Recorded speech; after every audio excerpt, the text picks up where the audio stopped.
आपली संस्कृती, आपले संस्कार सदा राहू दे आपल्या सोबत. भारताच्या महान ग्रंथांचे आणि काव्यांचे संपूर्ण संकलन. सबस्क्राईब करा तिलक.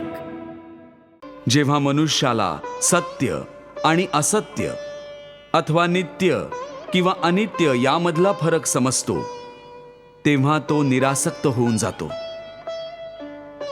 त्याला कोणत्याही गोष्टीचं आकर्षणच उरत नाही.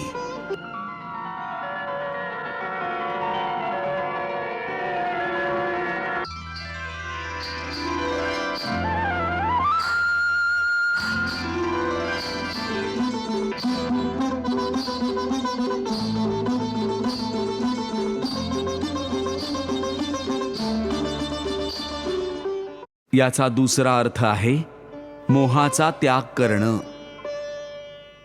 तसंच मोहाचा लोभ झाल्यानंतर मनुष्य कोणत्याही प्रकारे कोणत्याही वस्तूकडे आकर्षित होत नाही.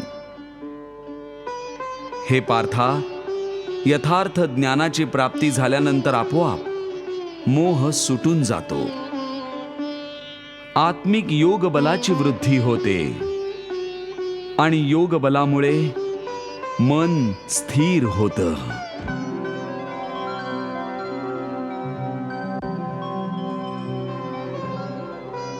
आणि स्थितप्रज्ञ झाल्यामुळेच मनुष्याचा परमात्म्याबरोबर योग घडून येतो.